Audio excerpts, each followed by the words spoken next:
வந்துட்டாயா யம வாகனத்தை ஓட்டிக்கிட்டு பனையூர் பண்ணையார் வந்துட்டாரு. இன்னைக்கு திருநெல்வேலியில ஒரு கூட்டம். அந்த ஜோம்பிகளுக்கு மத்தியில என்ன பேசுறாரு?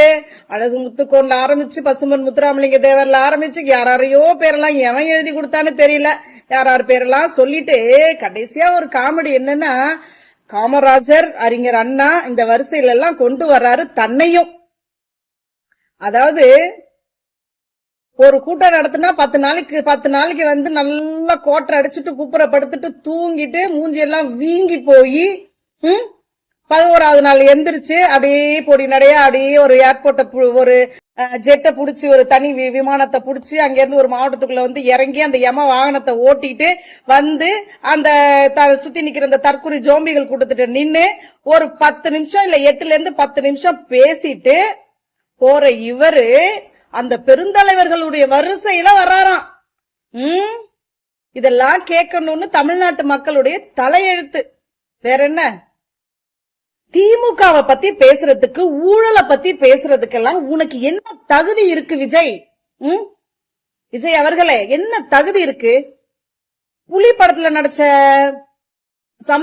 வாங்கின சம்பளத்தை மறைச்ச குற்றத்திற்காக 1.5 கோடி ரூபாய் மறைச்ச குற்றத்திற்காக இன்னைக்கு வரைக்கும் உன் மேல கேஸ் நடந்துட்டு இருக்கு. ஏதோ ஒரு இம்போர்ட்டட் கார் வாங்கின விஷயத்துல அதுல ஏதோ நீ ஃப்ராட் தனம் பண்ணி ஊழல் பண்ணன்னு சொல்லிட்டு இன்னைக்கு வரைக்கும் உன் மேல கேஸ் இருக்கு. அதுக்குண்டான வரிய நான் கட்ட மாட்டேன்னு சொல்லிட்டு உன் மேல கேஸ் இருக்கு, நடந்துட்டு இருக்கு, எல்லாமே நிலுவையில இருக்கு. இப்படிப்பட்ட நீ ஊழல் செய்ய மாட்டேன் அப்படின்னு இந்த ஜோம்பிகள் மத்தியில நீ ஒரு வாக்குறுதி கொடுக்கற.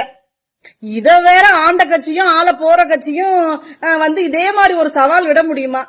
எது ஒன்ன மாதிரி இந்த நின்னுட்டு சவால் விடணும். அவங்க நிரூபிச்சு காட்டியிருக்காங்க. இந்த 5 ஆண்டுகளில் திரு மு.க. ஸ்டாலின் அவர்களுடைய திராவிட மாடல் ஆட்சியில மக்களுக்கே செஞ்சிருக்காங்க அப்படிங்கிறது, வாரி வாரி கொடுத்திருக்காங்கிறது உலகம் அறிந்த, இந்தியா மட்டுமல்ல, மற்ற மாநிலங்கள் மட்டுமல்ல, இந்தியா மட்டுமல்ல, உலகம் அறிந்த விஷயம். சரியா? இதுல ஊழலுக்கெல்லாம் ஒரு இடமும் இல்ல. நிரூபிக்க முடிஞ்சா நிரூபி, சவால்லாம் விடாத.